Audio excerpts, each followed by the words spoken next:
New details in the Boston Marathon bombings. Good evening. This is CTV News. I'm Patricia Vallone. And I'm Rochelle Metzger. Thanks for joining us.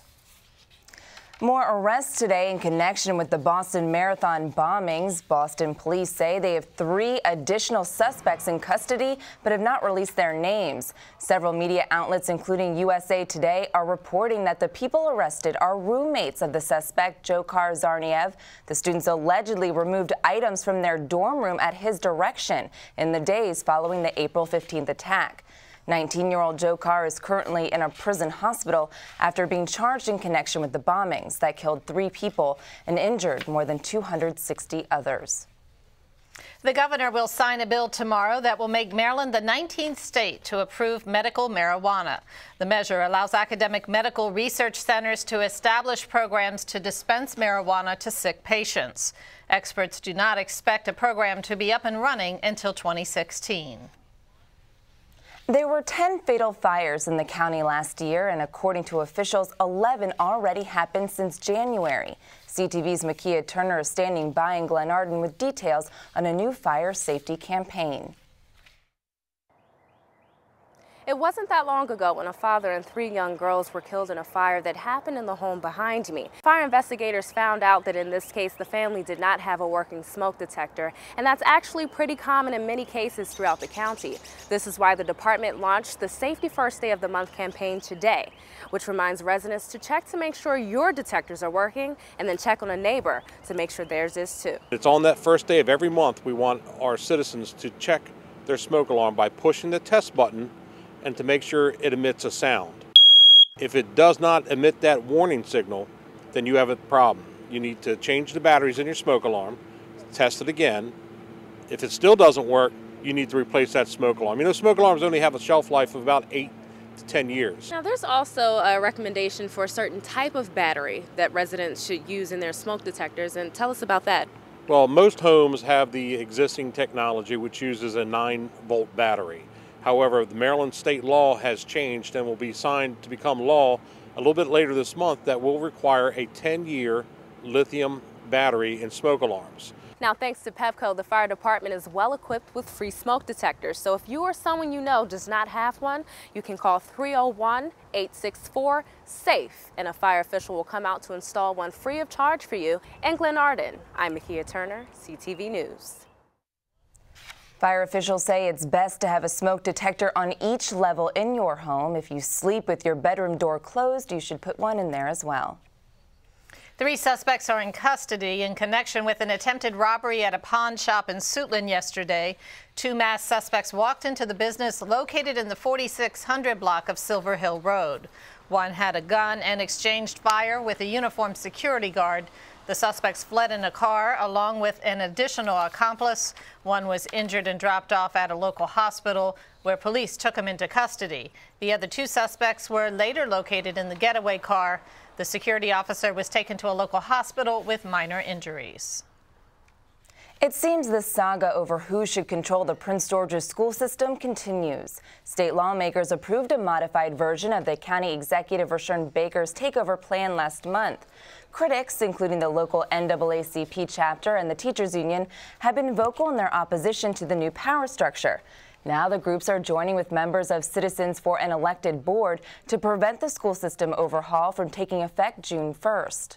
And residents are circulating a petition to block the legislation, which gives Baker the power to appoint a superintendent, name 3 new school board members, and select the board's leaders. Joining us to talk more about the effort is Dave Kahn. He's co-chair of Citizens for an Elected Board. Thank you so much, Mr. Kahn, for coming today and talking with us. I really appreciate the opportunity to join you and your viewers in discussing this very important issue. Let's start with why your group opposes this new plan. There are several reasons. First of all, it will do nothing to increase student achievement in the Prince George's County public schools. Secondly, it directly injects partisan politics into the governance of our schools. The 4 appointed members of the board, 3 by the county executive and 1 by the county council, will not be beholden to the students and the taxpayers of Prince George's County. They will be beholden directly to the people who appointed them, for the most part, Rushern Baker. And if Baker says jump, they'll ask how high, and it won't have anything to do with what's good for the students. That's number one. Number two, we would have a runaway superintendent. The superintendent would not work for the board and basically would be able to do everything on his or her own say-so. There are some possibilities for the board if all of the elected members and the student member are unanimous in their opposition to something the superintendent wants to do, they might be able to override it, and they might not.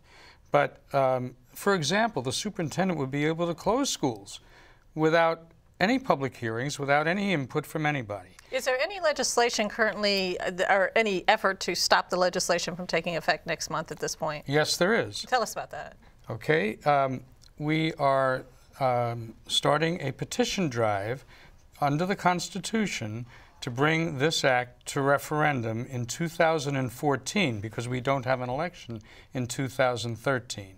So we will be circulating a petition which anyone who will be 18 by November 2014 will be able to sign if they're registered to vote in Prince George's County.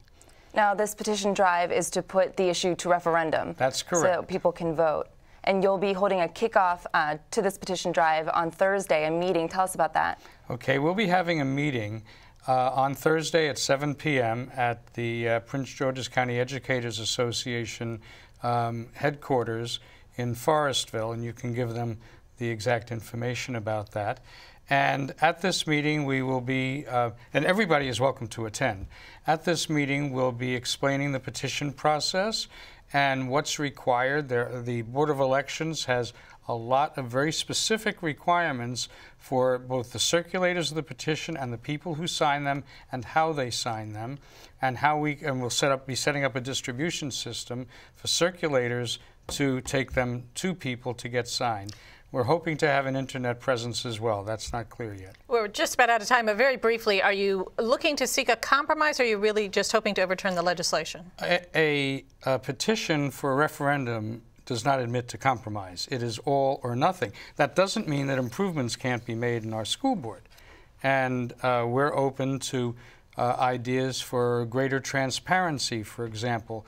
But this doesn't affect student achievement. That's been going up quite well, and better than other jurisdictions in the state.